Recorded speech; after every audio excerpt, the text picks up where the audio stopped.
Okay, Salaam alaikum and good evening. Hope you're all well. Ramadan Kareem and Ramadan Mubarak to all of you if you are doing Ramadan and fasting it. Otherwise, I guess for the rest of you, it'd probably be in September or sometime, right? All right, okay. Give me 1 second, please. Just give myself a minute.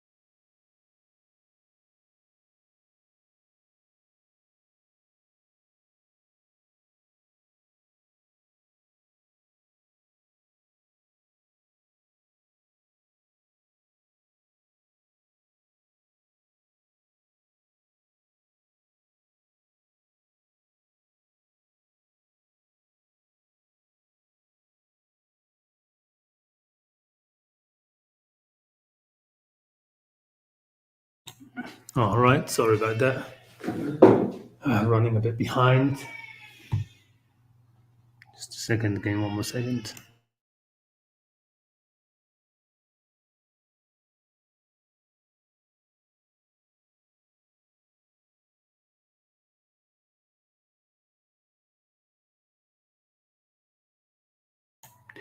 All right.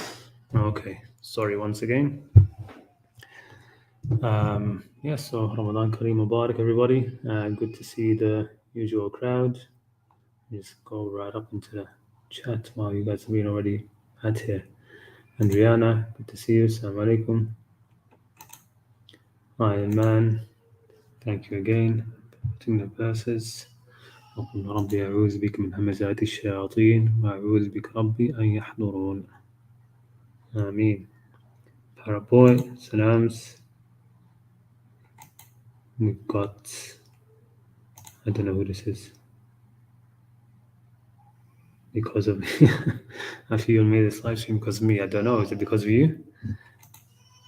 Was it you who was, it wasn't you, was it? Somebody else who was asking about hawa and stuff last time we were talking. And it was just, no, it's just, it's a good way to interact with everybody. When somebody brings up a topic, why not address it next time? That was it. That was it. It was Amir. It was you. We were talking together about hawa and shahwa and difference. I still haven't done a full investigation, and that's why this stream is entitled Invest.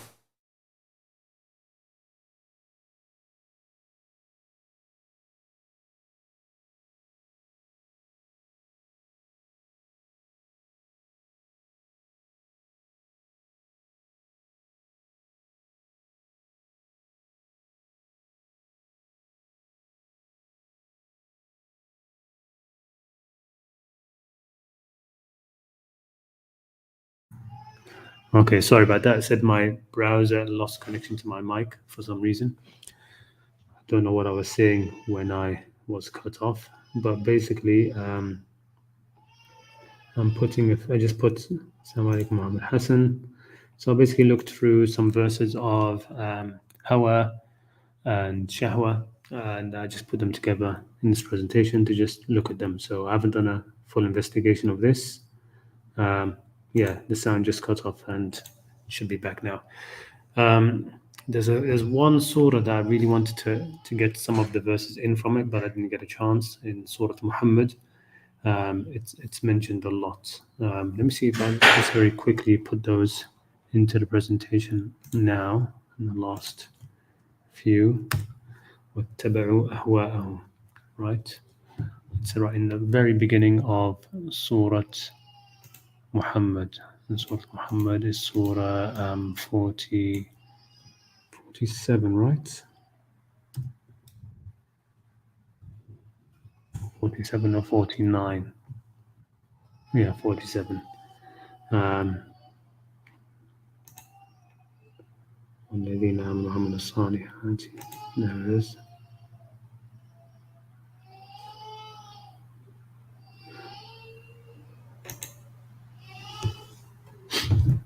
واتبعوا أهواءهم.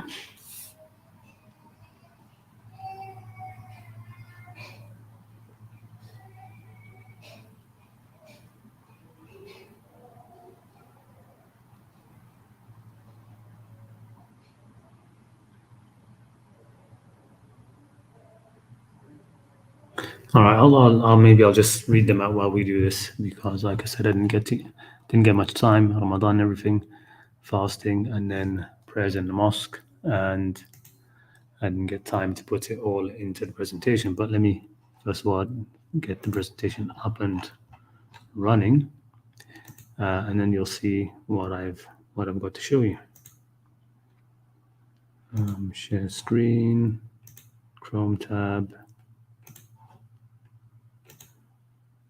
There we go.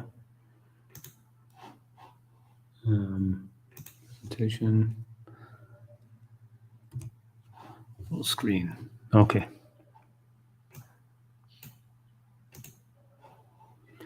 All right. Yeah. So we're just going to be looking at doing like a preliminary investigation into this term hawa and how it's used in the Quran, because it did come up last time. Okay. So get to that. So hawa, and the plural of it is ahwa.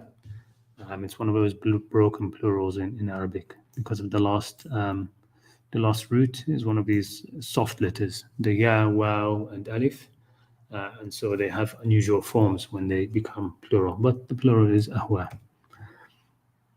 So let's look at one thing that's very interesting to know about it. It seems that the hawa, originates in the nafs, right? So here's one of the examples of that word it's shown in this verse. It is in Surah Al-Najm.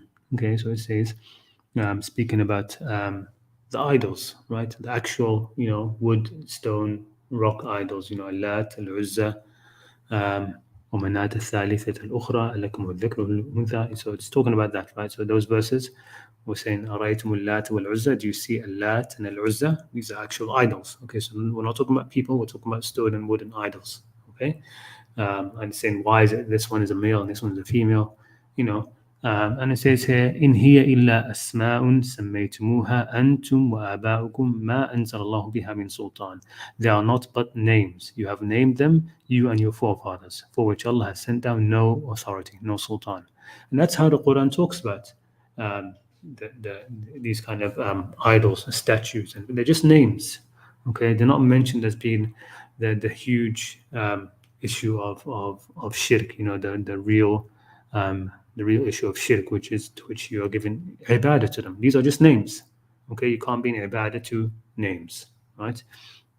إن هي إلا أسماء سميتموها أنتم وآباؤكم ما أنزل الله بها من سلطان. Then it says here, إن يتبعون إلا الظن وما تهوى الأنفس. Okay, they are only following dhan, which is conjecture, conjecture or assumption. وما تهوى الأنفس, and what the hawa, which is the word we're looking at, the hawa of the nafs, ما تهوى الأنفس, what the anfus, nafs, have got in terms of hawa. Okay, وَلَقَدْ جَاءَهُم مِّن رَبِّهِمُ الْهُدَى. And you will see this often, that you have the opposition sometimes of hawa is al-huda. Okay, guidance, is in opposition to hawa. Okay, huda, hawa. All right, they're in opposition. And also ilm, we'll see that later. Knowledge is in opposition to hawa as well. Okay, but the important thing I want to show about this verse is وَمَا تَهْوَى الْأَنفُسِ, that the hawa seems to come from the nafs. Now, this is where I think because in many ways, Tasawwuf and Sufism helped Islam maintain its soul and its rahmah throughout the ages. But I think this is where it messed things up when it talks about hawa, right? So usually the Sufis would talk about hawa in terms of like the bodily appetites, the lusts and that sort of thing. Whereas, for example, the theologians, they would talk about hawa as being the deviant ideas. Okay, and that's closer actually. Those ideas are a bit closer than to what the Sufis have. Here's again. So this is one which, for example, a lot of the people of the soul would use, right? It says, وَأَمَّا مَنْ خَافَ مَقَامَ رَبِّهِ وَنَهَى النَّفْسَ عَنِ الْهَوَى. But as for he who fears the position of his Lord, or the standing before his Lord, because it can be read both ways, okay, the maqam of his Lord, as in the stature, the position of his Lord, or the standing, maqam, the standing in front of his Lord. Whoever fears the standing in front of his Lord, okay, وَنَهَى النَّفْسِ عَنِ الْهَوَى, and forbade or prevented his nafs from its hawa, okay, from the nafs, from its hawa. And this is also mentioned in a very famous line of poetry. Let me see, I've got it in my Evernote somewhere, but I didn't put it in this presentation. Let me see if I can pull it out now. One of those lines of pre-Islamic poetry. Now put it. Hold on.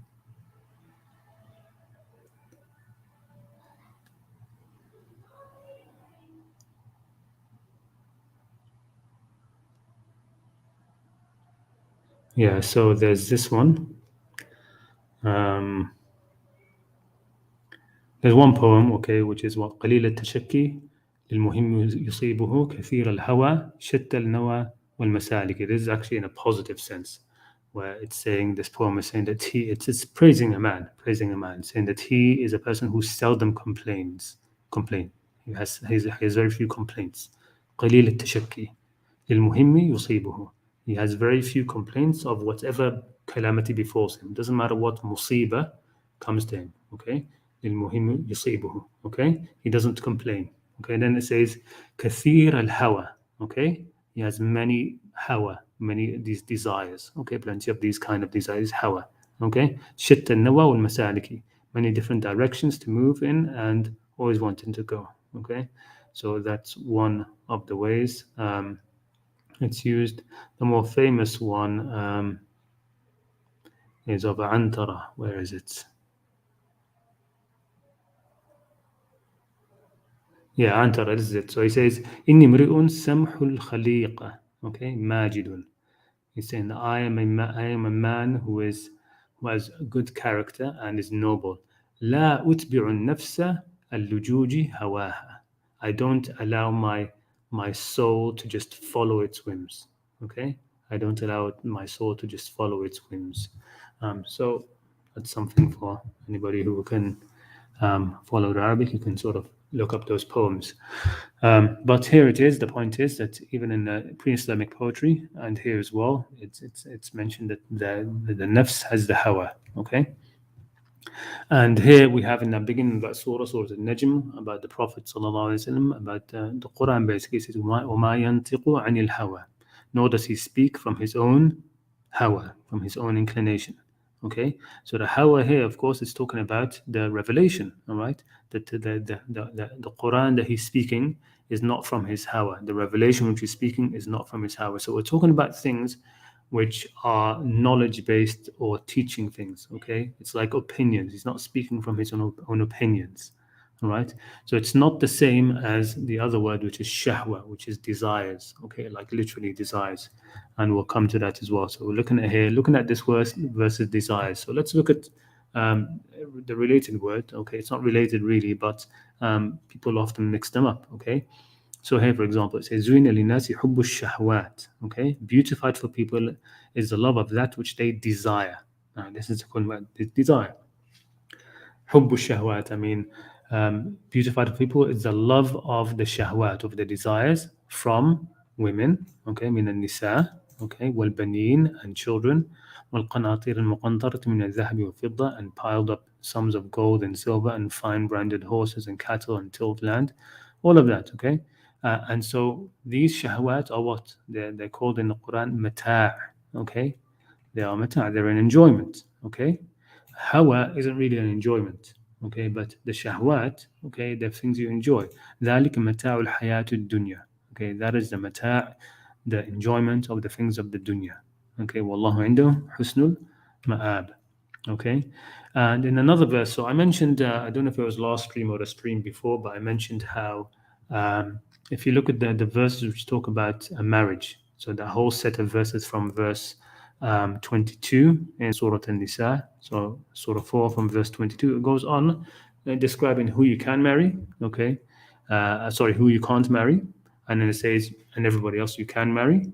Then it says, and those who can't marry the free women should marry ma malakat aymanukum, right? They should marry those whom their right hand possesses. Okay, so these have to be married. Okay, you can't have there's no sex in Islam outside of marriage. They have to be married. Okay, and then it talks about how after they are married, if they commit zina, then they will have half the punishment, etc.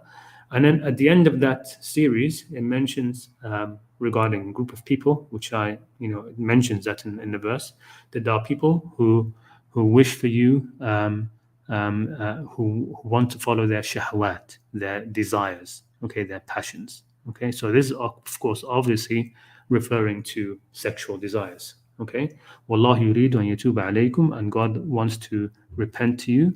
But those who want وَيُرِيدُ الَّذِينَ يَتَّبِعُونَ الشَّهْوَاتِ, but those who want to follow their passions want you to digress into a great deviation. And that's what happened. Okay, that's what happened. That's why we have in mainstream Islam now that you can have 4 wives and an unlimited number of concubines. Okay, this is following the shahwat.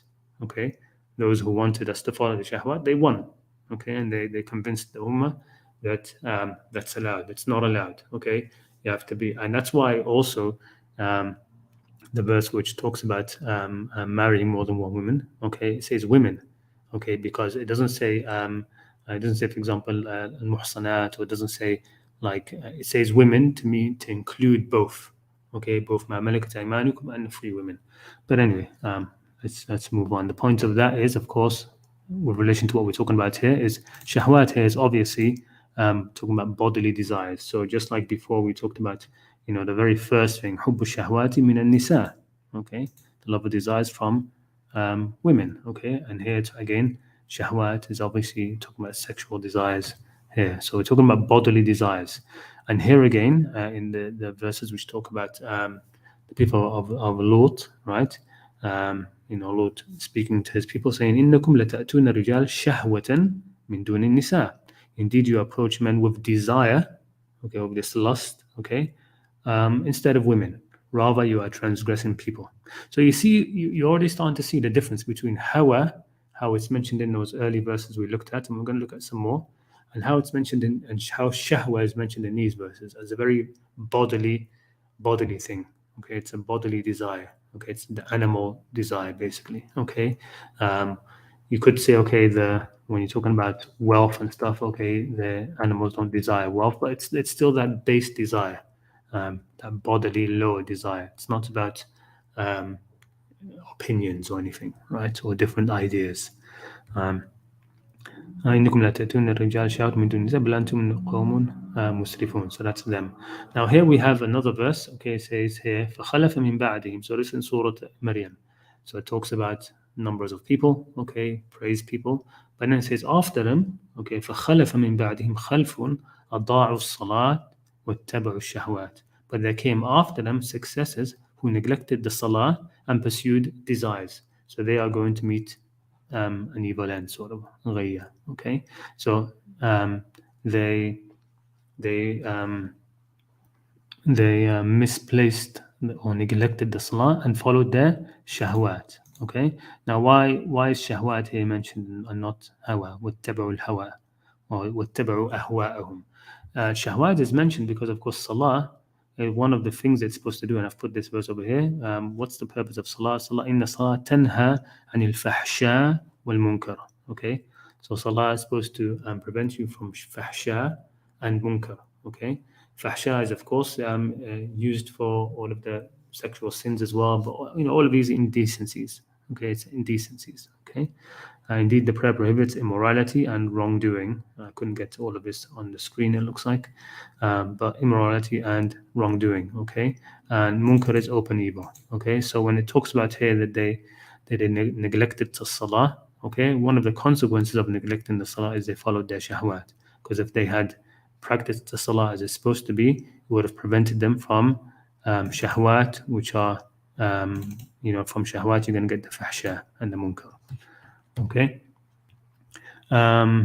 So this is talking about Jannah. So again, I'm just looking at the word shahwa. Okay, and here it's a different form of it, tashtahihi. Okay, so here it talks about those in paradise. يطاف عليهم بصحاف من ذهب وأكواب فيها ما تشتهي الأنفس وتلذ الأعين. Okay, so they will have you know, circulated among them will be plates and vessels of gold, and therein is whatever their souls desire. Okay, وفيها ما تشتهي الأنفس. Of course, all of this is talking about, you know, sort of the more physical aspects of paradise. Again, we're talking about just desires, right? So things that you can enjoy.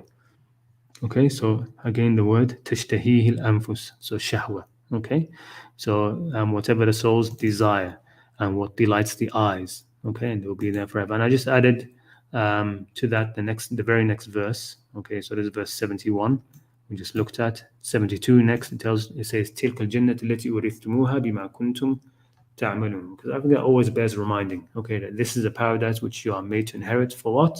For what you used to do, not because of what you used to believe or anything like that. What you used to do. تلك الجنة التي أورثتموها بما كنتم تعملون. Okay. So let's get back to hawa. So here, if you look at this verse, it say the Prophet is commanded to say. Okay, so again, you will see the hawa is connected with what people are saying. Okay, so we're talking about opinions and ideas. All right. So he says, قُلْ إِنِّي نُهِيتُ أَنْ أَعْبُدُ الَّذِينَ تَدْعُونَ مِن دُونِ اللَّهِ. Say, indeed, I have been forbidden, okay, to worship those who you invoke besides Allah. Say, I will not follow your desires. Okay, so these are their desires. Their desires isn't bodily desire, isn't like desire for women or gold or this. It's the desire. They are desiring that the Prophet should follow their religion, okay, to be in ibadah to their gods, right? He says, قُلْ لَا أَتَّبِعُ أَهْوَاءَكُمْ. He's commanded, I will not follow your desires. So here again, these desires here is very different from the desires of shahwa. Okay, قُلْ لَا أَتَّبِعُ أَهْوَاءَكُمْ قَدْ ضَلَلْتُ إِذًا وَمَا أَنَا مِنَ الْمُهْتَدِينَ. And so hawa is what leads on to dalal, okay, to being misguided. Okay, I will not follow your desires, for I would then have gone astray and I would not be rightly guided. And again, you'll see, as we mentioned before, the link between hawa and guidance, huda. They're sort of opposites in the Quran. Okay, there's hawa, you can follow your hawa, or you can follow the huda. Okay, the guidance. Okay, so it's a kind of dichotomy. Here again, so in this one it says, قد ضللت إذن وما أنا من المهتدين. This one is a similar verse, okay, but look what switched. So it says here, قل إن ضللت فإنما أضل على نفسي. Say, the Prophet is commanded to say, if I err, I would only err against myself. Okay, or in Arabic it would say, قل إن ضللت فإنما أضل على نفسي. I would only be misguided, by myself, from my nafs. Why? Because from the nafs comes the hawa. Okay, from the nafs comes the hawa, like we said before. And then in opposition to that, when ihtadaytu, but if I am guided, فبما يوحي إلي ربي. It is by what Allah has inspired to me, revealed to me. Okay, so if I go astray, it's by my nafs, meaning by my own hawa, which comes from my own nafs. Okay, but if I'm guided, it will be by what the revelation comes to me. So here it's implicit in that kind of way, that here we're talking about hawa as opposed to the huda again. Just want to make sure yeah, that's fine. Okay. So in this verse, it's a long passage, but starting from this verse, it says, "قُلْ فَأْتُوا بِكِتَابٍ مِّنْ عِنْدِ اللَّهِ وَأَهْدَى مِنْهُمَا أَتَّبِعْهُ إِن كُنتُمْ صَادِقِينَ." Say then, bring a scripture from Allah, which is more guided than either of them. Okay, than either this Quran or the book before, the book of Musa. If you read the previous verses, that I may follow it if you should be truthful. Okay, and then the next verse says, فَإِن لَمْ يَسْتَجِيبُوا لَكَ. But if they do not respond to you, then know that they are only following their desires. Okay? فَاعْلَمْ أَنَّمَا يَتَّبِعُونَ أَهْوَاءَهُم. Okay? So again, it's talking about following desires and these kind of things in terms of scripture. In terms of guidance, revelation, there's that side, and the other side is following your hawa. Okay, ومن أضل ممن اتبع هواه. And it says here, and who is more astray than one who follows his desires without guidance from Allah. Okay, ومن أضل ممن اتبع هواه بغير هدى من Allah. And just to emphasize something which does need to be reminded, maybe in this case, that there's also guidance that we have in our own selves. Okay. We do have that kind of guidance, right? So, وَنَفْسٍ وَمَا سَوَّاهَا فَأَلْهَمَهَا فُجُورَهَا وَتَقْوَاهَا. There's that guidance, okay? إِنَّ هَدَيْنَاهُ السَّبِيلَ إِمَّا شَاكِرًا وَإِمَّا كَفُورًا. We guided the human being to instinctively know the two ways, either to be a shakir or to be kafur. And it's interesting, it doesn't say shakir and kafir. It says shakir and kafur. And it doesn't say shakur or kafur. Okay, it says shakiran aw kafura. Okay. What's his name? Mufti Abu Layth pointed that out. I just saw in a quick video. I don't know when the last video before then, I'm not sure, but one of those small clips he has coming out. But the point here is that وَمَنْ أَضَلُّ مِمَّنِ اتَّبَعَ هَوَاهُ بِغَيْرِ هُدًى مِنَ اللَّهِ. Okay, إِنَّ اللَّهَ لَا يَهْدِي الْقَوْمَ الظَّالِمِينَ. Okay, so again we're just having that opposition where you have the huda from Allah, and you have the ahwa, okay, which comes from the nafs. Here again, قُلْ يَا أَهْلَ الْكِتَابِ لَا تَغْلُوا فِي دِينِكُمْ. Okay, say, O people of the book, do not exceed the limits in your religion beyond the truth, and do not follow the inclinations. Okay, so it says, وَلَا تَتَّبِعُوا أَهْوَاءَ قَوْمٍ قَدْ ضَلُّوا. And do not follow the ahwa of a people who had already gone astray, in those before you, your forefathers, مِنْ قَبْلِ, from before. وَضَلُّوا كَثِيرًا, and they misguided many. وَضَلُّوا عَنْ سَوَاءِ السَّبِيلِ, and they themselves went astray from the straight road. Okay, so again, that idea that hawa causes dalal. Okay, so dalal is comes as a result of following your hawa. Okay, so it's warning the people before. So again, we're talking about something more serious than the shahwat. Okay, than the desires of, I don't know, fame, wealth, money, houses. These no, we're talking about something more serious. Hawa is something more serious than that. Okay, we also have verses which seem to put it at odds with ilm. Okay, so here we have وَلَئِنْ أَتَيْتَ الَّذِينَ أُوتُوا الْكِتَابَ بِكُلِّ آيَةٍ مَا تَبِعُوا قِبْلَتَكَ. So let's talk about the qibla. Okay, and if you brought to those who were given the scripture every sign, they would not follow your qibla. Okay, nor will you be a follower of their qibla, nor would they be followers of each other's qiblas. Okay, and then it says وَلَئِنِ اتَّبَعْتَ أَهْوَاءَهُم مِّن بَعْدِ مَا جَاءَكَ مِنَ الْعِلْمِ. Okay, إِنَّكَ إِذًا لَمِنَ الظَّالِمِينَ. Okay, and if you, Muhammad, were to follow their ahwa after what has come to you of ilm, of knowledge, إِنَّكَ إِذًا لَمِنَ الظَّالِمِينَ, then you would be among the wrongdoers. Okay, so here we have hawa put in opposition to ilm. Okay, and that's no surprise, of course, because ilm and huda are going to be related. Okay, ilm and guidance are going to be related, of course. Okay, so we have this idea that solid knowledge, okay, real ilm, okay, stands opposite to hawa. Okay, and hawa, could be ever changing. You decide this one day, you decide this the next day. You're not quite sure. Okay, and here again, بل اتبع الذين ظلموا أهواءهم بغير علم. Okay, but those who wrong, those who commit ظلم, oppression, follow their own ahwa without knowledge.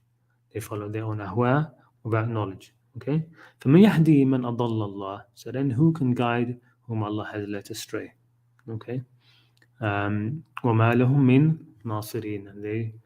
And for them there shall be no helpers.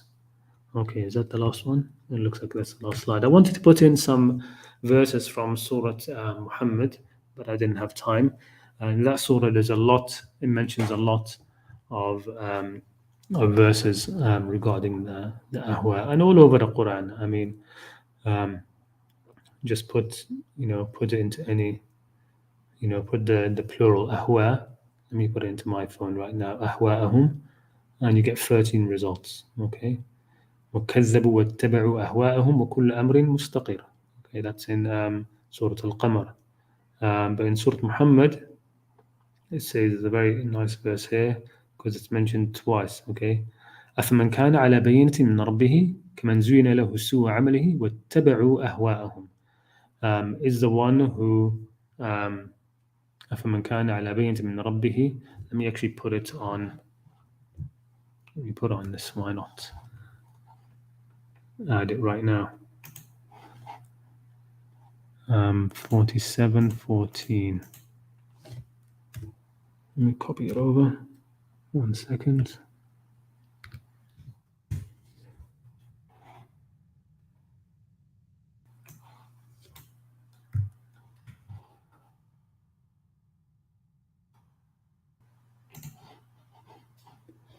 Where is it?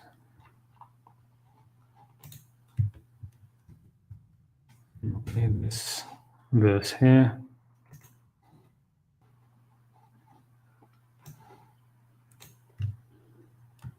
Put in the translation.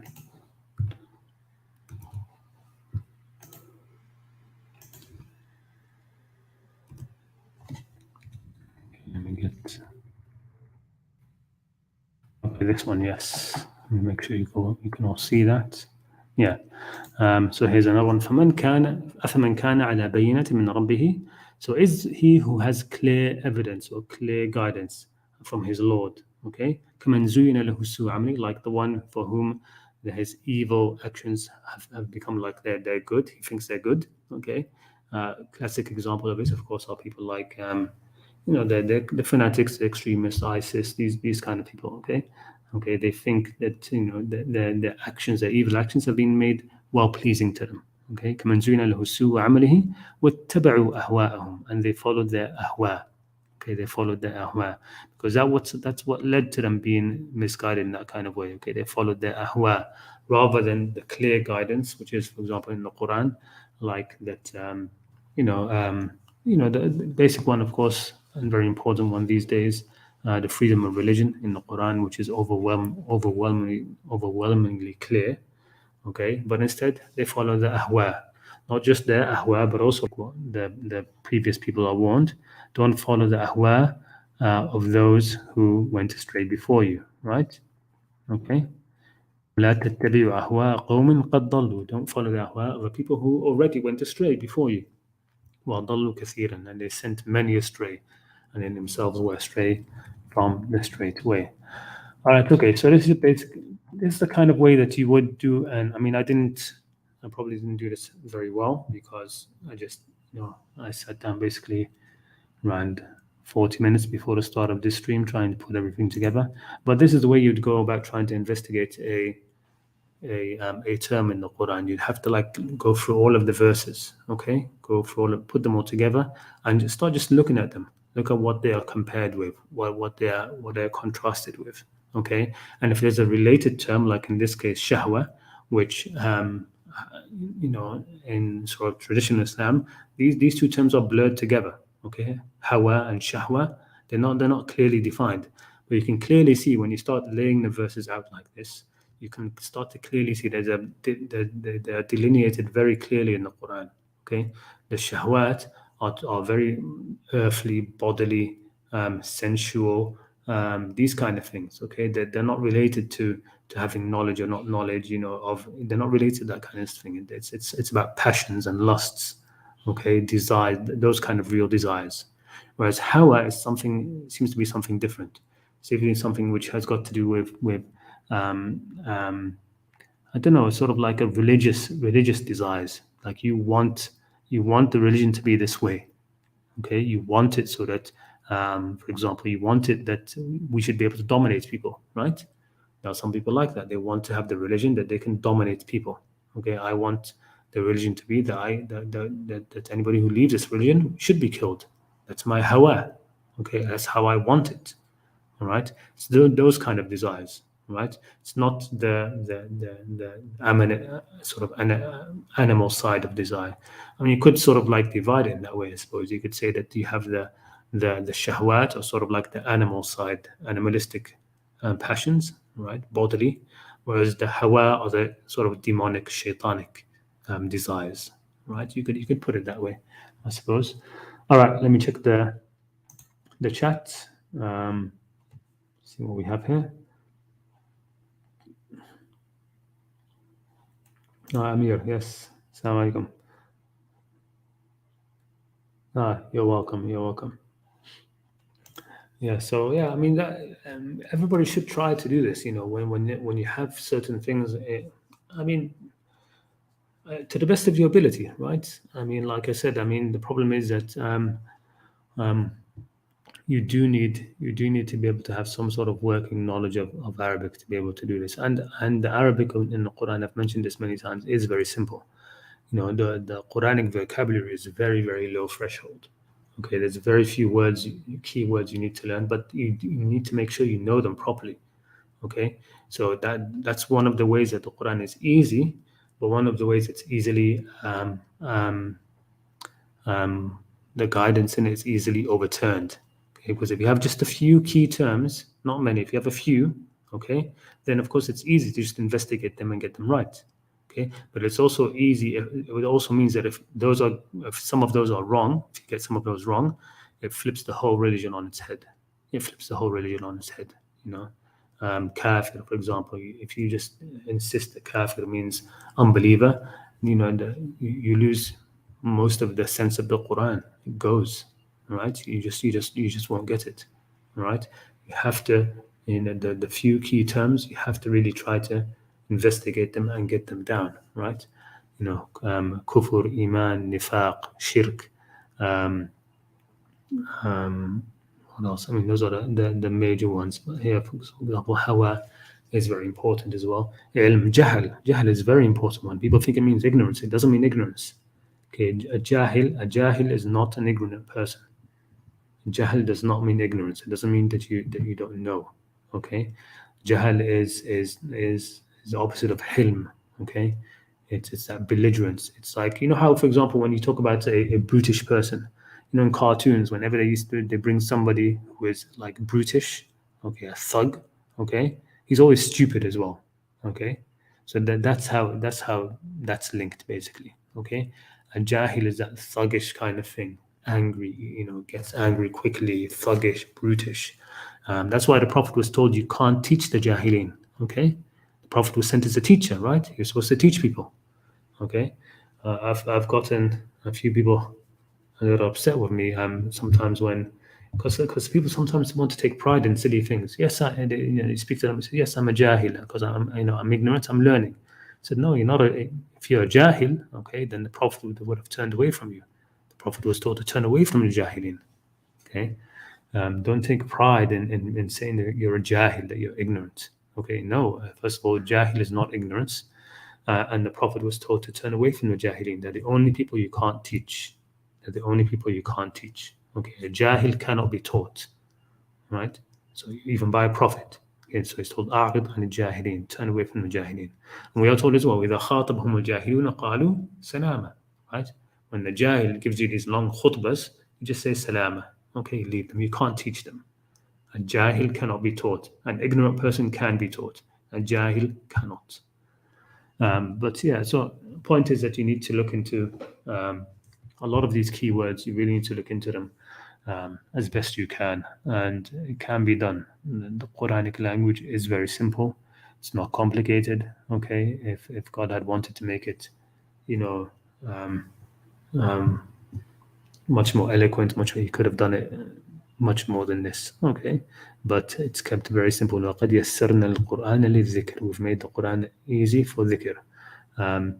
But like I said, that's I don't want to say double-edged sword, but it's that kind of thing where when you have when the language is simple in terms of the vocabulary is very minimal. Okay, if that vocabulary is flipped, and that's what the Quran mentions happens, by the way. Okay, in Surah Al-Ma'idah, very important. Maybe I should actually do the next stream about that. That it mentions there are people. Surah Al-Ma'idah was the last surah to be revealed in the end of the Prophet's life. It mentions people who are diverting the words. Okay, يحرفون الكلمة من بعد مواضعه. They tahrif to the words after they had been put in their place. Okay, So they're changing the understandings of certain words, and this upset the Prophet greatly. I mean, if you look at Surah Al-Ma'idah, as Hassan Farhan al-Maliki mentions, right, that surah is consoling the Prophet. It's like telling him, look, don't worry.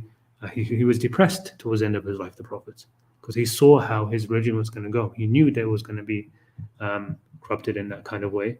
Okay, but at the same time, he was told that this is part of how it's going to be, so that the next generation will have to do this a similar sort of process of it's not going to be handed to them on a plate. Okay, that's why the Prophet was told, that those who are forging lies, leave them. He wasn't told to take any action against them. Okay, he was told to leave them. Okay, because God wants to see who's going to follow the lies and who's going to follow the truth. Who's going to use their thinking mind and be able to, recognize the truth as truth and falsehood as falsehood, and who will just be like cattle, not be able to see, think, hear, feel, and just follow along with the crowd. All right, okay. That's basically all I have for you today. There's nobody backstage, so if nobody comes up, we can end it a bit early. Let me see.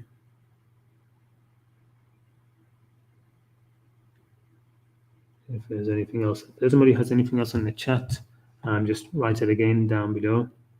I know that it seems like you guys are having your own conversations there. That's fine, of course. If there's anything which I missed, let me know.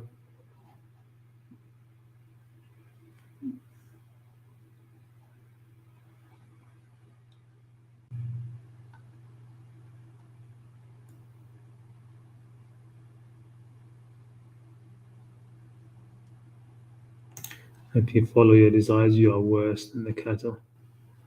I'm not sure which verse you're referring to there, but I'll bring it on. We have some people backstage here. I'll bring you guys on. I'll try to keep it a bit short. I mean, I don't know what time you guys are working on over there, but we have, of course, Ramadan. We want to have a bit of a nap before we get up, but let's bring people on. Amir, assalamu alaikum. Wa alaikum salam. Thanks again for another very interesting reflection.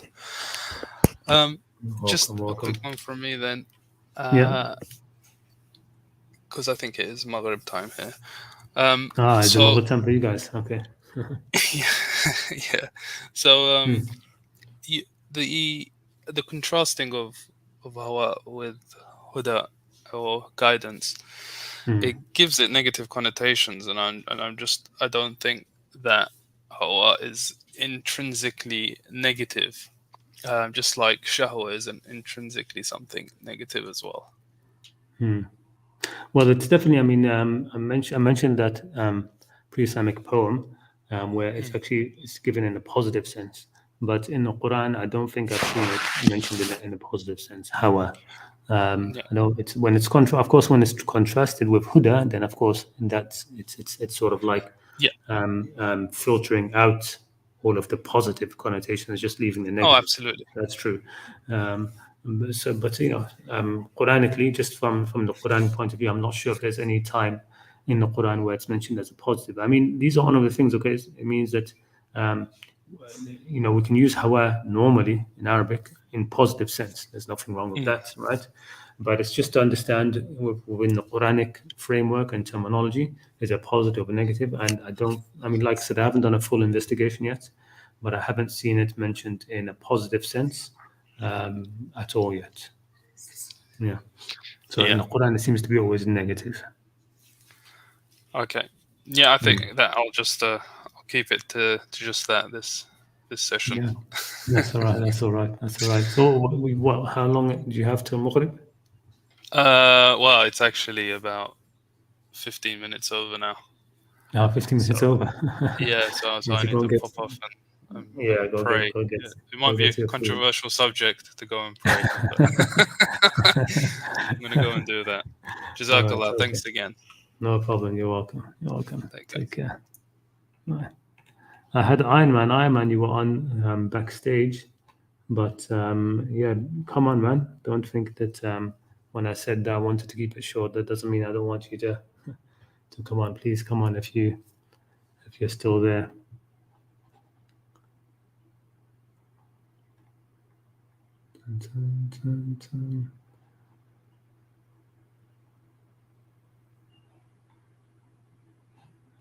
There we go. Iron Man's come on. Okay, let me add you on. Assalamualaikum, Iron Man. Ramadan Kareem, bro. Can you hear me? Yes, I can hear you.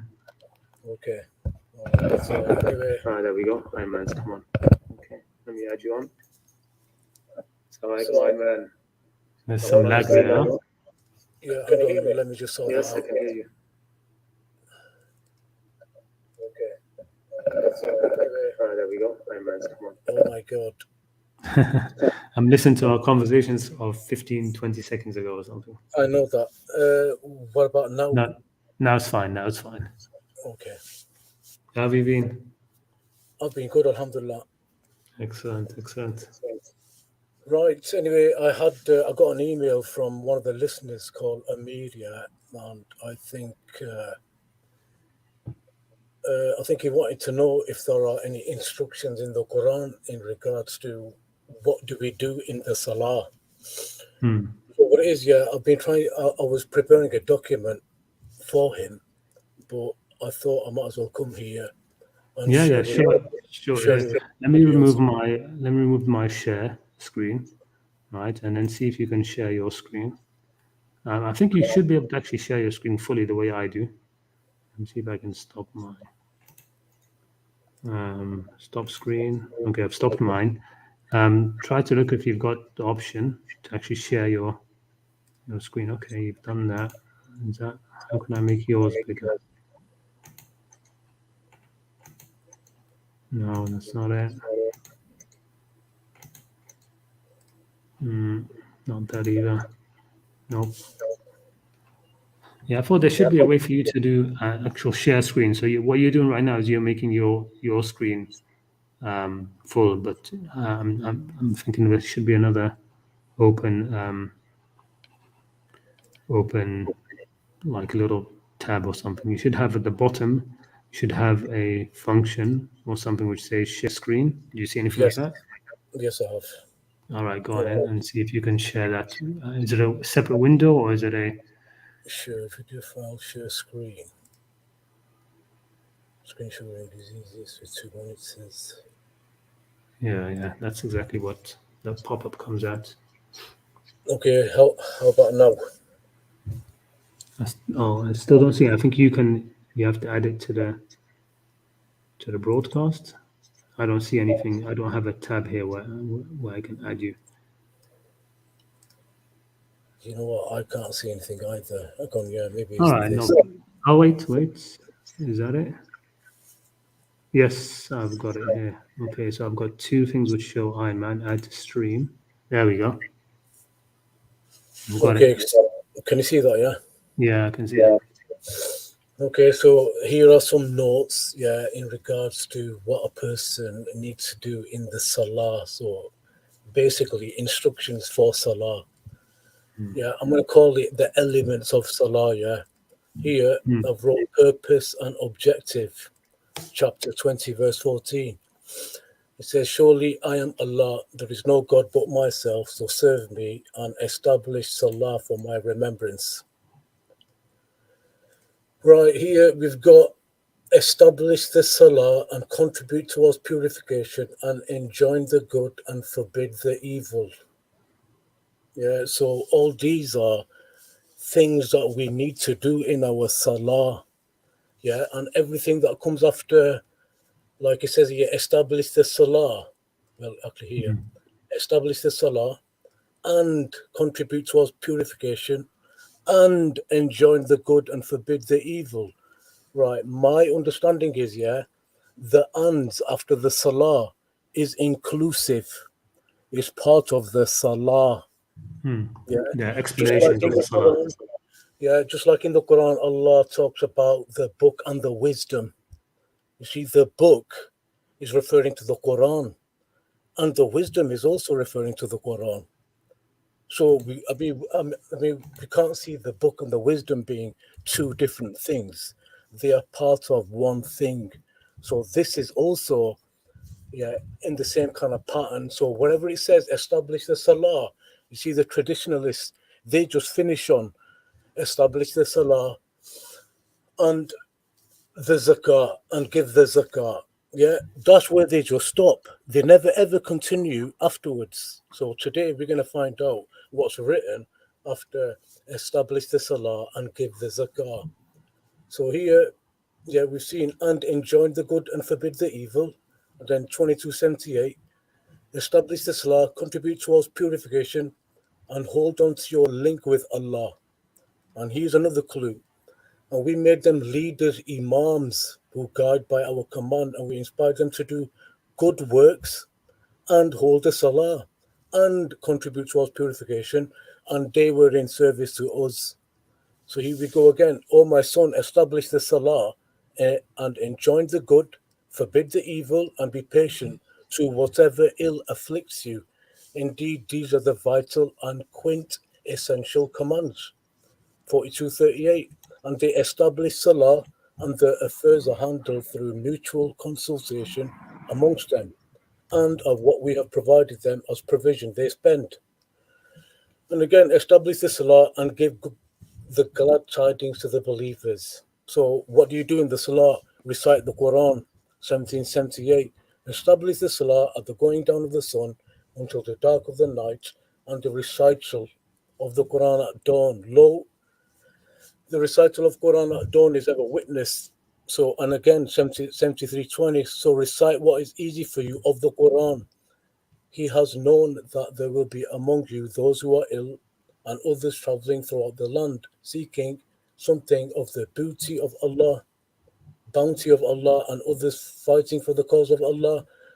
So recite what is easy from it and establish Salah and give Zakah and loan Allah a goodly loan. And whatever good you put forward for yourselves, you will find it with Allah. It is better and greater in reward. And seek forgiveness of Allah. Indeed, Allah is forgiving and merciful. So here, 2945, recite what has been revealed to you of the book and maintain the Salah. Indeed, the Salah prevents indecencies and wrongs, and the remembrance of Allah is surely greater, and Allah knows whatever deeds you do. 1778, and stand in Salah from sunset till dusk, and recite the Quran at dawn. So there's your evidence that in the Salah, we have to recite the Quran. Right, speak in a moderate tone. Say, call him by the name of Allah or Ar-Rahman, in whichever way you call. His are the best names. And do not be too loud in your Salah, nor be too low in it, and seek a way in between. So here, it tells you, how to speak. You can't shout. You can't be. You can't be too low with your voice. You've got to find a way in between. So my question to the traditional is your Zuhr Salah, why is it silent? Yeah, why is your Asr Salah silent? Yeah, it just goes to show that whatever the traditionalists are doing, in this so-called ritual prayer is totally wrong. Okay, let's continue. 443, or you have believed, do not approach Salah while you are intoxicated until you know what you are saying.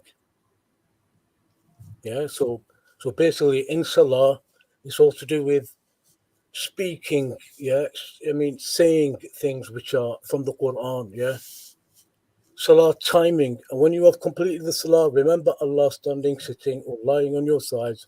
But when you become secure, re-establish the Salah. Indeed, the Salah for the believers is obligatory, a decree at all times.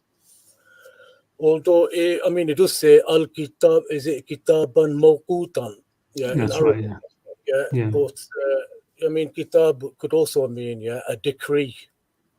Yeah. At all times, So what else do we need to do in our Salah? Spending wealth and giving charity. Those who believe in the unseen, establish the Salah and spend out of what we grant them. And again, 8.3, those who establish Salah and spend out of what we grant them.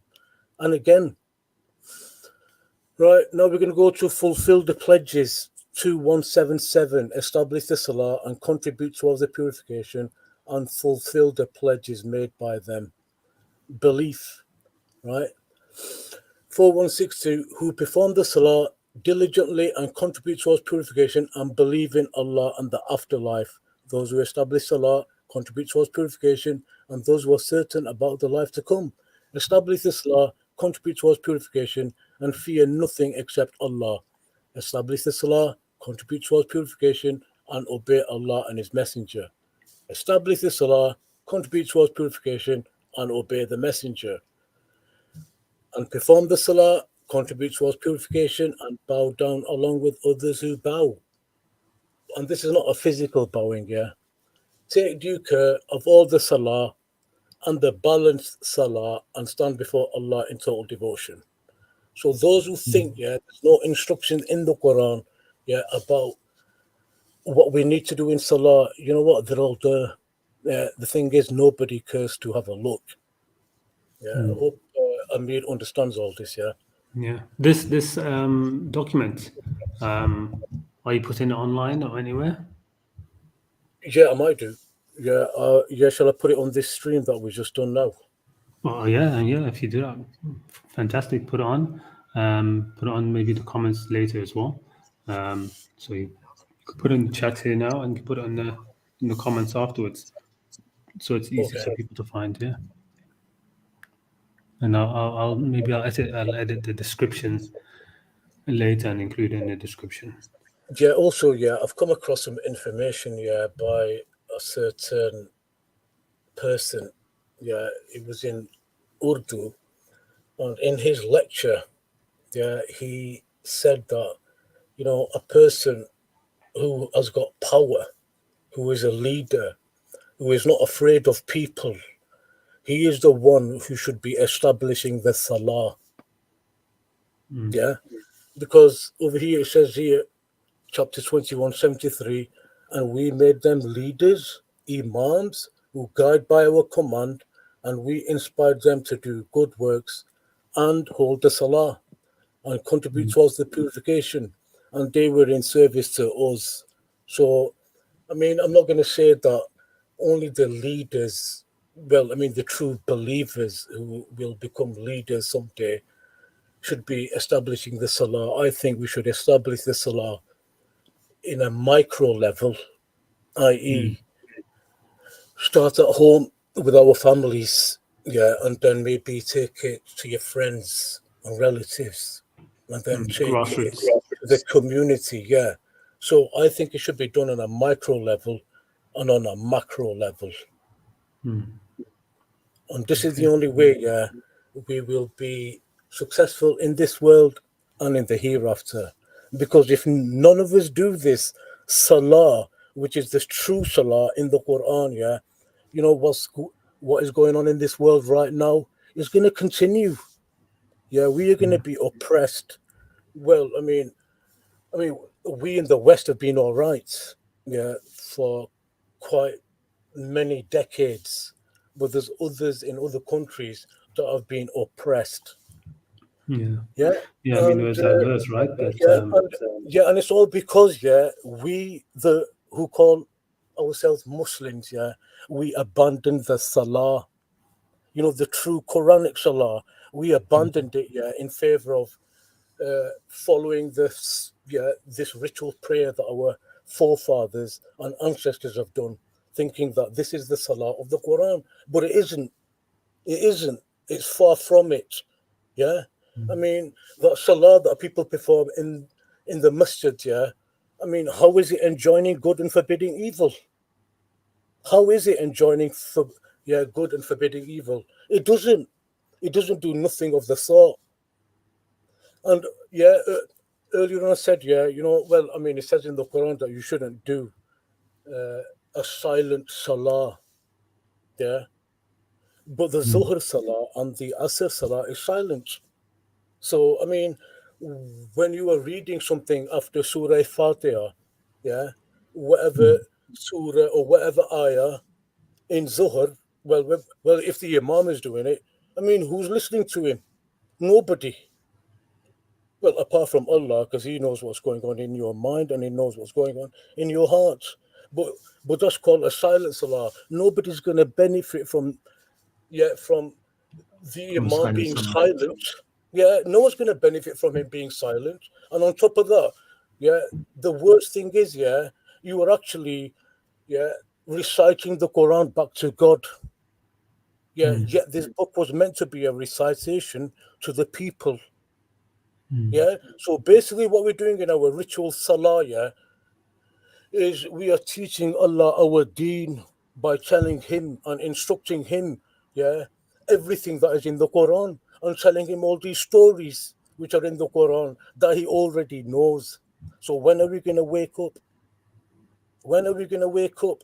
Because if we don't wake up, the world is just going to continue as it is, with all this propaganda, brainwashing, lies, our leaders, the media, they are I mean, there's a brainwashing. verse. There's a verse that relates to what you said.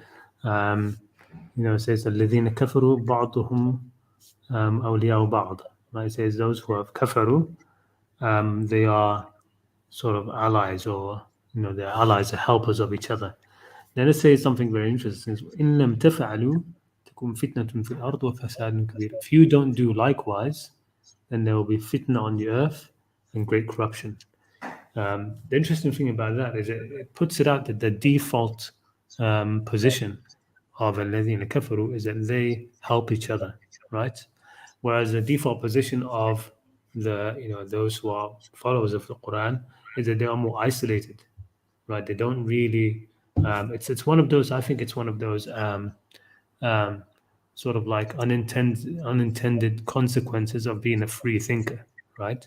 So when you're a free thinker and you can think by yourself, and you of your own mind, and you're not a follower of the crowd, then of course you're less inclined to start to being part of these huge groups, and sects and things like this. Don't know if I'm making that clear, but it's very interesting, that verse. That it puts it out that the الذين كفروا, their default state is that they are always they are helping each other. They send each other money. They are in like groups together. They are always like backing each other up, supporting each other, defending each other. All of that, okay. And then the Quran says, if you don't do likewise, لم تفعلوا, if you are not also allies of each other, then there'll be nothing to stand. There'll be fitna on the earth and great corruption. Yeah, very interesting. Yeah, and my theory is, because we've abandoned the Quranic Salah, that's why we are being ruled over, and that's the reason we are weak. And that's the reason, why people are being oppressed and being killed all over the world, by the evildoers. Yeah, subhanallah. All right, let me get. I've got one other person backstage. Be sure to put the link in, please, at the end of this. Let me remove this. Which one do I remove? I forget now. This one, I think, right? Yeah, this one. Okay, yeah. Put the link at the end of this stream, and I'll also add it to the description as well. Okay. Let me get somebody else in here again. And then we'll call it a day. Thanks again, Ayman, for bringing that up, and you've got this all nicely presented in that file, so anybody will be able to look through it at their leisure. You there? Who, me? Yeah. All right. Okay. So I'm just going to remove you and bring somebody else on. Okay. Yeah, no problem. All right. Nice one. That and Amir.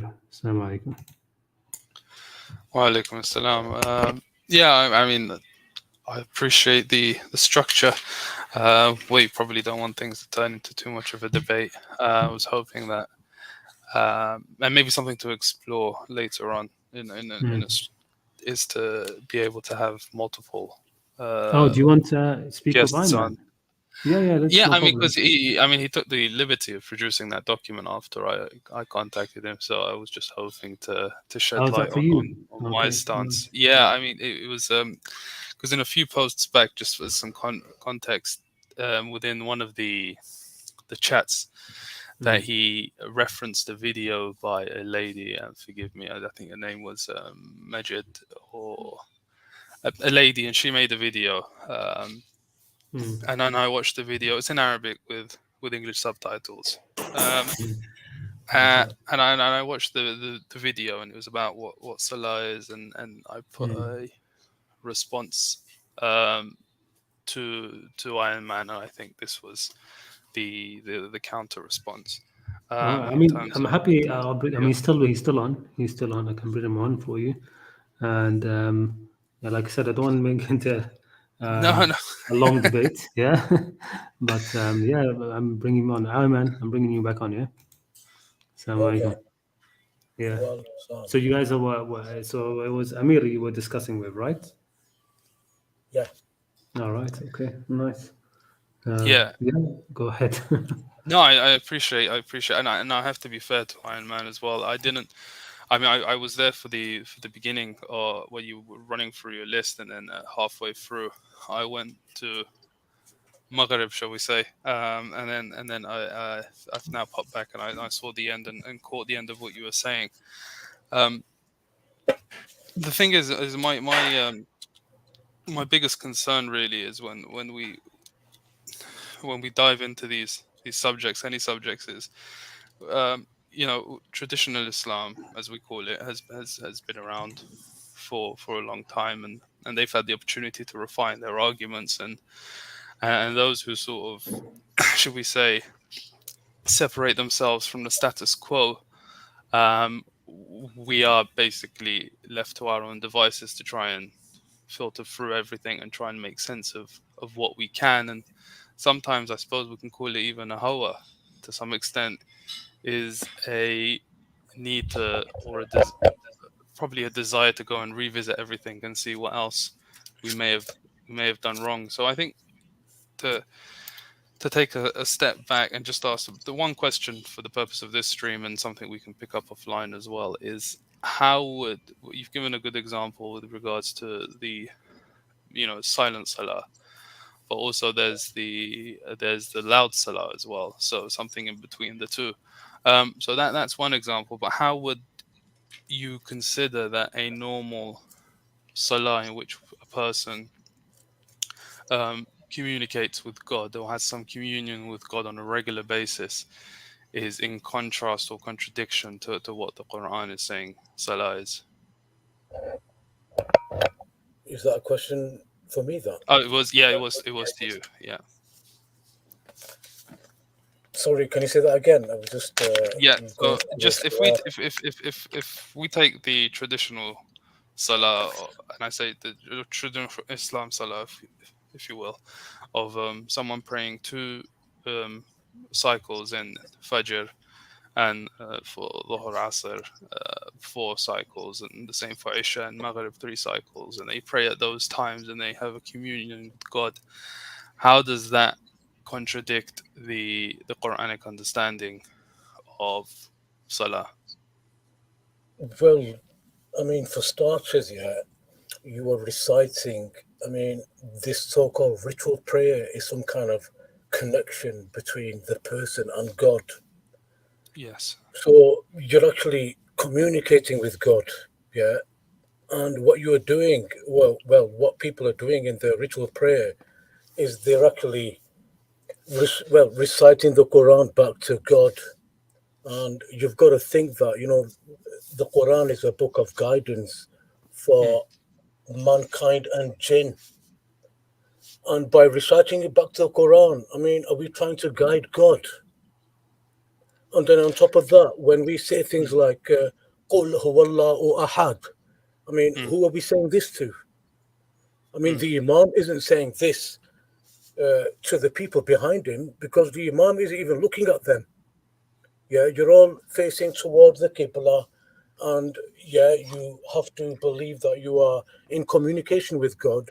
So when you are saying "Qul ya ayyuhal kafirun," who are you instructing this to? Yeah, basically, without knowing, you are telling God to say, Ya ayyuhal kafirun. Yeah, so this is where I see a contradiction. Yeah, the Quran is meant to be recited to the people, but what the traditionalists are doing is reciting the Quran back to God. So basically, they are teaching the Quran to God. They unknowingly are guiding God, and they're instructing God as well.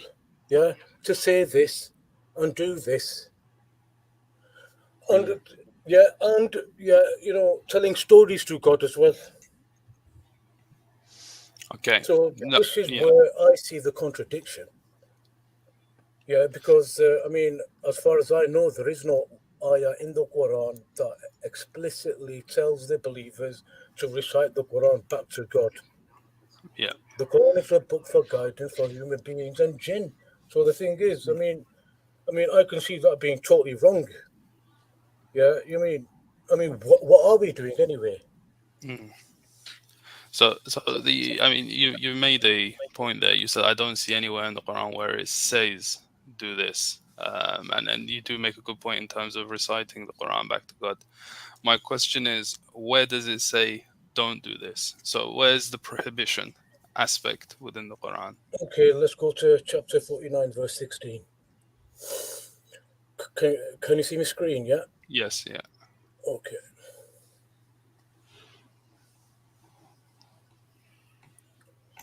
Right, this is chapter 49, 16. It says here, say, would you teach God about your way of life, deen, while God knows whatever is in the heavens and whatever is on the earth, and God is knowing of everything? There you go. There's your evidence. Yeah, Yeah. this is exactly what we are doing in this so-called ritual prayer.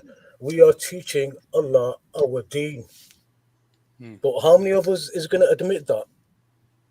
Yeah, Yeah, just because we've been told, yeah, by our forefathers that this is something that we have to do, this 5 times ritual prayer is some commandments of God. And to be honest with you, I mean, it isn't, yeah, this 5 times ritual prayer is not a commandment from God. These are our imams commanding us to do this. Why? Because they do it themselves. They're that deluded, yeah. Yeah, they think that they understand the Quran. They think yeah, that they are guided. Yeah, and yeah. we have to think, yeah, as Allah subhanahu wa ta'ala really guided them. I mean, what is the evidence? Just because they read Namaz 5 times a day, they've done Hajj, they've got a big beard, they're dressed up like they've just bounced off from the 7th century. And we believe, yeah, that these guys are guided. I mean, what makes them guided? I mean, I've put everything to the test. I've been to these imams, I've challenged them with the Quran, and they come up with ridiculous things, ridiculous ideas, yeah, to basically debunk the Quran. They are challenging the Quran when Allah says it's fully detailed. Our imams are looking for ideas, yeah, where they can, present an argument, yeah, where they see that the Quran is not fully detailed. For example, they will say, "Oh, the Quran is not fully detailed because Allah Subhanahu wa Taala hasn't told us how to perform this ritual prayer." I mean, this is one of the biggest arguments. This. Yeah, what about the ritual prayer? Yeah, what are the details for the ritual prayer? Yeah, and obviously they're trying to point us towards the hadith, and then they're trying to imply that the Prophet explained the Quran. Yeah, by giving us chapter 16, verse 44. Yeah, which is this. Yeah, let's have a look at my screen. Just 1644. Yeah, yeah. yeah. This is it. Oh, that's 1744. Let me just correct that.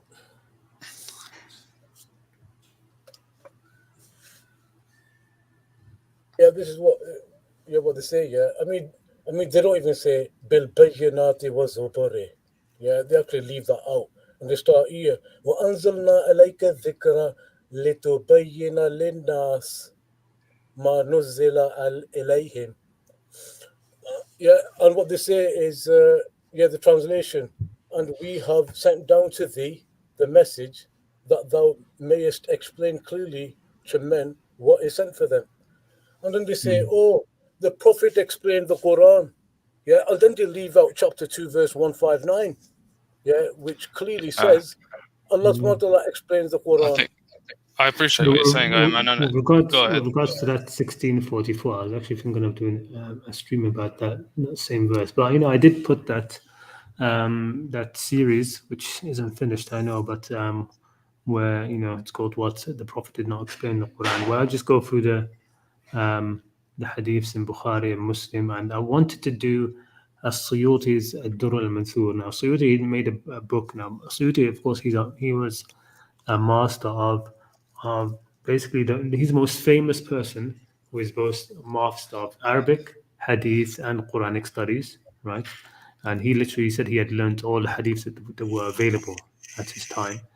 And he wrote a book where he did a book of tafsir, which is basically just using narrations, nothing else.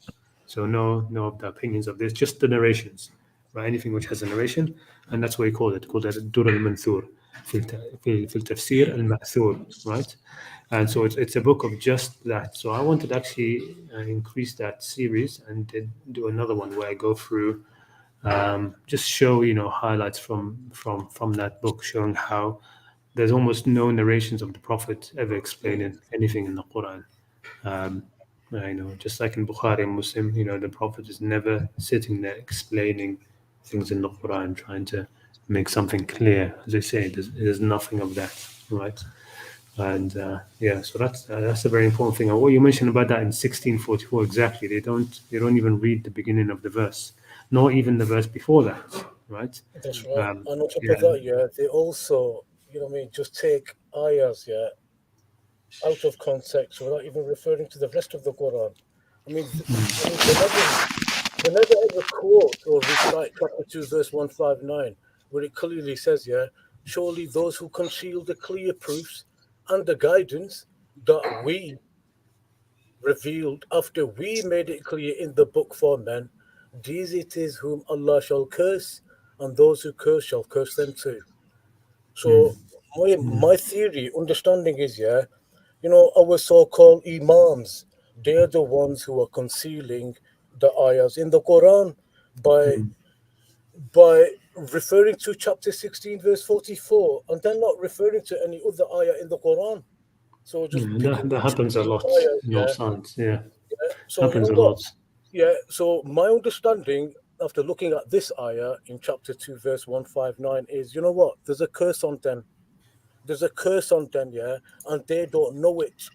And I also think, yeah, that doing this 5 times ritual prayer is the curse. And all these other rituals that Yeah. they do is the curse. Because Yeah, there's absolutely no way, yeah, you can get it out of their minds, yeah. That Mm. there is no 5 times ritual prayer in the Quran. Yeah. I mean, the Salah sorry, and Ramadan before is something Amir, I think completely. we cut you off before. What were you going to say before?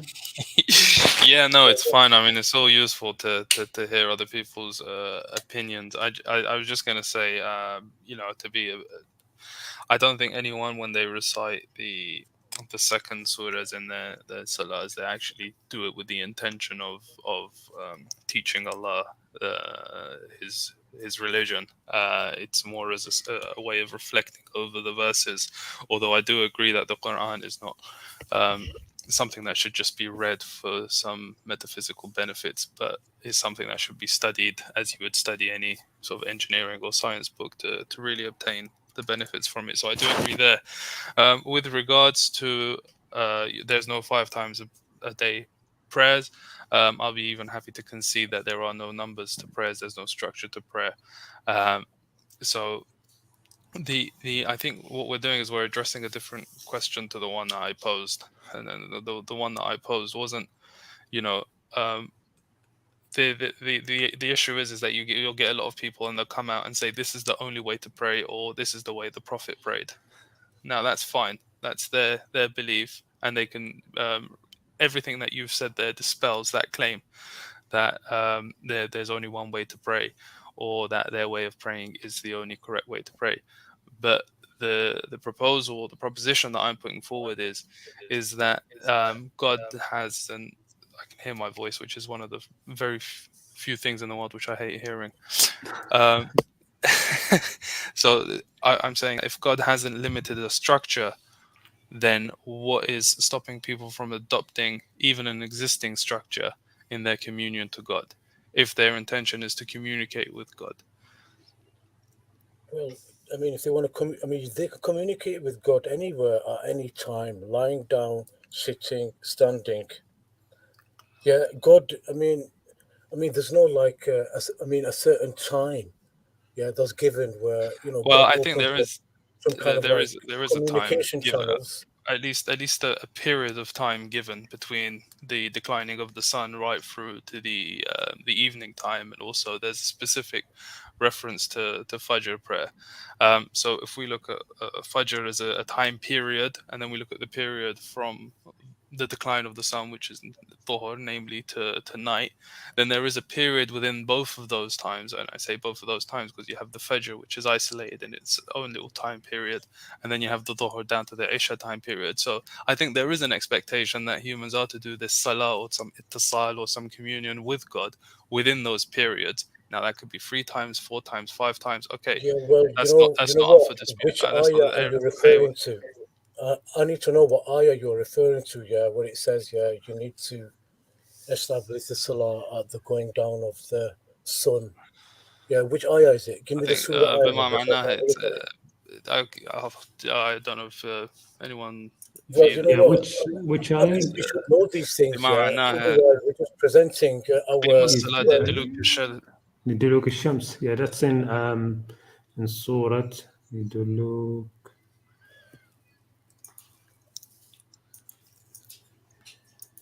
So while that's just being brought up, what I'm trying to highlight here is that there are specific periods within the day, and at least 2 specific points within those periods, namely Fajr and Isha, in which one has been expected to establish this quote-unquote Salah. And then there is the prerequisite actions of wudu before this quote-unquote Salah. Now, I'm not saying that there's anything within the Qur'an tying Salah to ruku' or sujood, except for the verse in which Allah is describing, if you are among them and that you're in war, let a group of them come forward and perform their prayer, and then once they've prostrated, then let another group come forward. So really, that's the only verse in which there is a reference to okay. sujood and salah mentioned together. So I'm happy to accept that the contemporary salah isn't the only way to pray, but I'm hoping that Look, you would salah also. isn't prayer. Salah isn't prayer. You've got to get it out of your mind, yeah. That salah means prayer. Anyway, I found the ayah Yeah. which you're referring to. It's Yeah, chapter that's the one. 70, Yes. verse 78. And it starts off with Aqimis salata. And this word Aqim, yeah, is referring to the prophet. So this over here is an instruction to the prophet. So this is not an instruction for the whole of mankind. Yeah, and I'm sure Khalid can back me up with that. Yeah, that's Aqim true. is like second person singular or something. It's the what's it called exactly the second Second person person addressing singular. Yeah, singular. second person singular. So this here, yeah, Aqim Salah is actually an instruction for the prophet. So you can't take this and say, oh, The same it said includes yeah, for Aqim Salah, so we all need to, yeah, yeah. establish the Salah, The same actually etc., etc. is in the verse that Amir mentioned, وَإِذَا قَمْتَ لَهُمُ الصَّلَاةِ. When we're talking about in the time of battle or war, the fair prayer, right? Yeah, So some of you come and pray and start, some of you come prostrate, and the other people should be behind holding their weapons and all of that. And the same thing there, it says, إِذَا قَمْتَ لَهُمُ الصَّلَاةِ, when you establish the salah for them, when you establish it for them. Even that the verse which is used to mention that the salah is in salah periods is 3 time periods, right? That one also it's actually addressed direct to it's addressing the prophet more than thing. I've mentioned that as well because even though yes I do accept the ritual salah as well. I say that the way that the Prophet prayed isn't the compulsory way for us to pray, um, but it is an uswa hasana, right? It's part of the uswa that was given. That's in that is in his Yeah. zikr is a uswa hasana, and zikr is the objective of salah in the first place. I'll extend another olive branch and even can see that this is specifically to the Prophet. But if we can first establish that this Salah is actually referring to some form of ritual communication with God, because I mean, there's no point even talking about whether it's specifically the Prophet or not the Prophet, or if it's general instruction to the population. The contention isn't aqim. The contention is Salah. Yeah, that's true. But I think we'll if you can, man, post that in the comments, and inshallah I'll have a read through. Post the link for it in the comments, and we'll go through it. I mean, I think the only contention I would have in one thing, just from the language point of view, the whole thing about the silent, the verse which is used. Of course, I've heard this before, that the verse is used to say that your salah should not be loud, should not be silent, right? That verse, I definitely I don't read it that way. Of course, I read that it's talking about ولا تجهر بصلاتك ولا تخافت بها. Okay, لا تجهر بصلاتك ولا تخافت بها. This is saying, do not publicize your salah. Do not try to make it in front of people, public. Jahar is that kind of public thing. Like in the verse, لا يحب الله الجهر بالقول الجهر بالسوء من القول إلا من ظلم. God does not like publicizing the evil deeds of people except by the one who was wronged. So if you're wronged, if somebody has done dhulm towards you, oppression towards you, you don't have to conceal it. You're allowed to say publicly, this person has done this. So in order for you to get redress, and also for the people to be warned. So it's talking about doing salah publicly, right? لا تجهر بصلاتك. And the other one, the opposite word, ولا تخاف بها. Do not try always to hide it. Okay, do not try to hide your salah. So that's how I read that verse. It's not talking about being loud in your salah or being silent on your prayer. Either one doesn't matter to God, really. Either one doesn't matter to God. The silent prayers in traditional salah, the silent prayers are just the prayers which are during the day when people are working, so as not to disturb people. And whereas the early morning Fajr Salah, work hasn't started, okay, and Maghrib and Isha, people have finished their work, so it's not as a bigger issue to be praying loudly. Sorry, so that's how just to make sure I understand what you're saying. Are you saying that it can't be interpreted as loud? Yeah, I pretty much. I definitely see that the jahar of something is to do something publicly. It means public and publicize and these kind of things. And to khafit is like it's mentioned also in the Quran. To khafit, those who hide, right? You try to hide. Yeah, okay. You try to hide things. Yeah? Just basically saying, don't try so hard to conceal your salah so that people never see it. Like because now you're being over the top. So you shouldn't want to be showing off, of course, but don't make this unprecedented extreme effort to always be hiding when you're doing your salah, so nobody sees you doing any salah at all, right? And neither do the opposite, which is you're always doing salah outside so that everybody can see you're doing salah. No, take way in between, right? So that's. I see them. I don't see them as.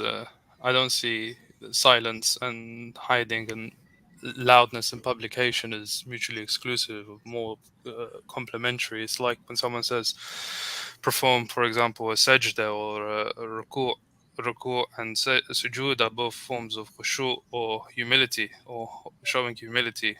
Of course, with sujood being more humble than ruku'. So one is actually the action, and the other interpretation is actually the intention. So they're not. No, I get what you're saying. Yeah. No, I understand what you're saying. Yeah, they're not exclusive. Yeah, but I'm just saying that in that verse, which I mentioned, and others have mentioned, that it's about Salah being not loud and not soft. To be like, it It's should be just in one aspect of it it, should be in a moderate voice. That's what yeah. they say. Which is Now, one I'm saying aspect no. of it, and you're saying that there's just a more general scope No, around. I'm saying that that verse, it doesn't mean that for me at all. Okay, Okay. It's not talking about voice at all, how loud or how low. It's not talking about that at all. It's talking about being public with your salah or hiding it, trying to hide it. It's That's not talking interesting. about how Inshallah, I'll have a look. loud. It's not talking about how loud or low I'll have a look into your that. voice is. That's definitely how I see it. Anyways, guys, I found the ayah that you're referring to, chapter 4, 102. Yeah, where it Yeah, this says, one, yes. and if you are with them and you hold the contact prayer for them. But you know what? It's not a contact prayer. You see, this is in the context of war, and it's to do with the disbelievers. Now, I mean, is it trying to tell us, yeah, that the disbelievers were going to perform this so-called ritual prayer with the prophet, and after that they were going to do sujood? And if that's the No, case, yeah, was I ruku? don't think anyone understands it like that. To be Where honest, is the ruku? There's no ruku in there as well. There's no like bow down. Yeah, okay. There's established the prayer, and we got sujood there. This is in the context of war, and it basically, my understanding is, yeah, this is basically people getting together for negotiations. Yeah, making relationships with each other, communicating, making a connection with each other. Yeah, trying to negotiate some kind of terms. so But you're it's got talking about nothing to do with the ritual negotiate with prayer. the kuffar. Yeah, it's got nothing to do with the ritual prayer, yeah. So you know what? You've got to get it out of your head, yeah, that Salah is a ritual prayer, because it isn't, and it can never ever be. The word prayer in the Arabic is dua. So you know, whenever you see dua, yeah, yeah, that is invoke, supplicate, call. But this word Salah isn't a you can prayer, call it a and it's not a communion. ritual Then prayer. you can call it a communion. Yeah, well, you know, in my notes, yeah, I've actually given, yeah, what it actually means. This is what it means: to attain, to reach, connect, join, adhere, yeah, which is similar to join, bond, which is similar to adhere, apply, make close, to continue, unite, to bring into, maintain close relation, combine, union, establish a connection, transfer, convey, to deliver, transmit, communicate, to conduct, act as a conductor, to persist, persevere, to belong, maintain close relations. In fact, we've already had that. To make untiring efforts, confer upon, have discussions, exchange opinions. That's what I think Salah means. Okay. Yeah, and if All you right. think otherwise, yeah, you know what? Bring your evidence, not someone's imagination. It's as simple Yeah, as that. maybe you need to, Amir, maybe you need to make a document as well, huh? Look at the effort look at the effort the Iron Man has put into it, Inshallah. right? Inshallah.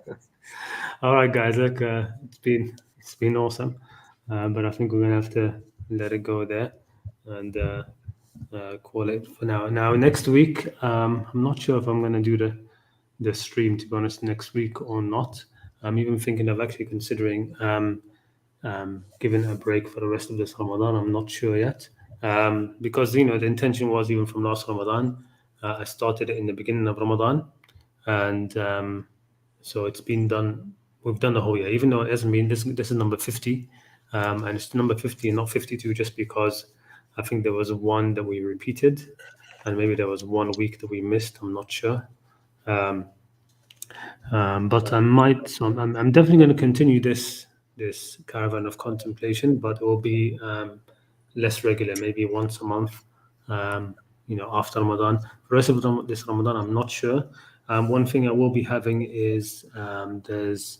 I invited one of the an ex-Muslim to have a dialogue. I want to start having some dialogues with a number of people. I would really love to get that rabbi, you know, that Rabbi Tovir, singer, what's his name? Rabbi Tovir, right?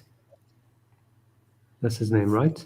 Rabbi Tovir. Yeah, I would really like to. I'm going to send him an email and see if he'd be willing to come on the channel and speak to me. I mean, what I want to do is have a different type of dialogue with